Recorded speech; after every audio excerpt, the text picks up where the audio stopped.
civilmedia.mk.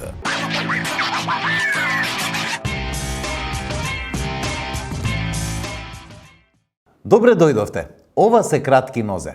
Заедно со вас разоткриваме нови дезинформации со цврсти факти и аргументи.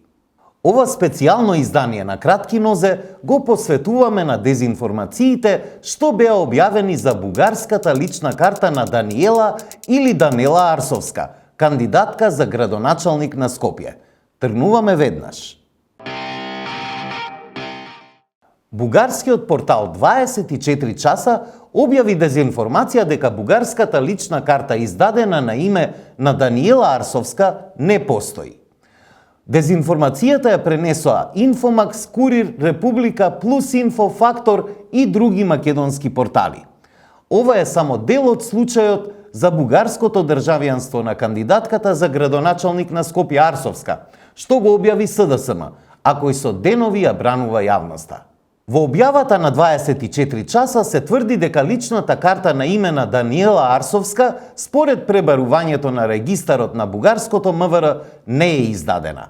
Но од објавената фотографија на пребарувањето на порталот се воочува дека внесените бројки за пребарување од страна на 24 часа се сгрешени, односно внесена е една бројка повеќе од бројот на личната карта што го објави СДСМ.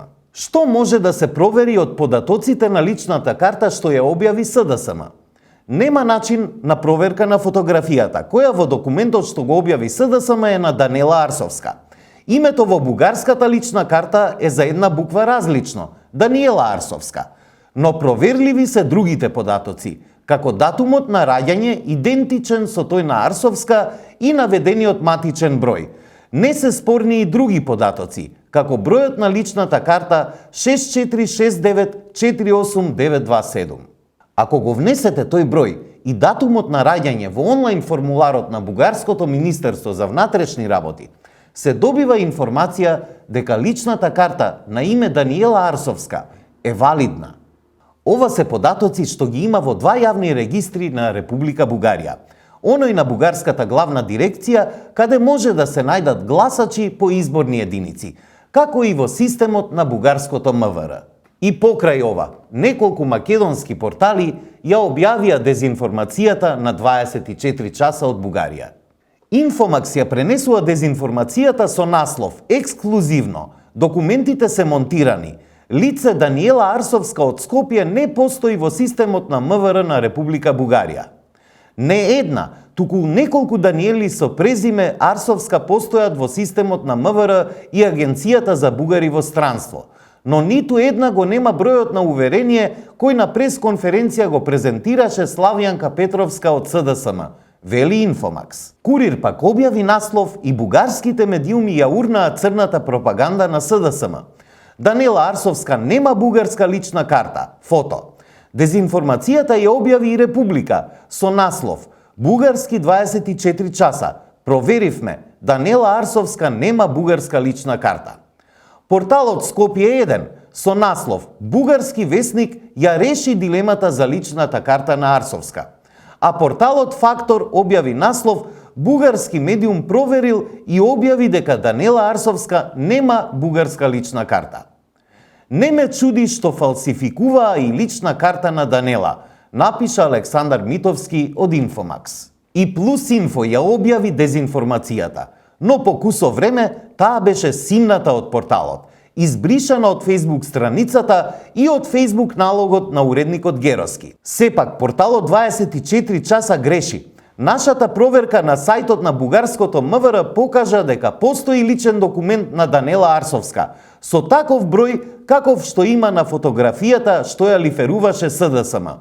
Плюс Инфо ќе ја повлече пренесената вест од 24часа.bg, а јас мојот претходен пост, напиша Героски на Facebook. Веднаш потоа, на Плюс Инфо следуваше нова содржина. Бугарската лична карта на Данела Арсовска сепак е валидна, што покажа проверката на сајтот на бугарското МВР. Станува збор за бројот од личната карта на кандидатката за градоначалник на град Скопје, Данела Арсовска, издадена наводно од Република Бугарија, чија фотографија денеска ја презентираше СДСМ. Објави Плюс Инфо. но и оваа објава набргу потоа беше повлечена. Сепак, траги дека постоела останале на пребарувачот Google. Ова беше единствениот пример на портал кој се обиде да ја коригира грешката. Останатите не ја повлекоа дезинформацијата, ниту пак и кажаа на јавноста дека сгрешиле и не ја завршиле својата професионална работа, да ги проверат информациите што ги презентираат пред публиката како факти. Ова што го видовме е спротивно на она што го пропишуваат новинарските кодекси и стандарди. Медиумите треба добро да ги проверат сите информации што ги објавуваат, а не да лиферуваат информации со кои стануваат дел од битката помеѓу политичките актери. Тоа што го очекува од нив публиката е сосем спротивно. Секоја информација треба да биде добро проверена, затоа што публиката очекува точни и вистинити информации. Тоа е се што ви подготвивме во оваа епизода на Кратки нозе. Испраќајте ни и понатаму содржини за кои што сметате дека се дезинформации. Ќе трагаме по вистината заедно.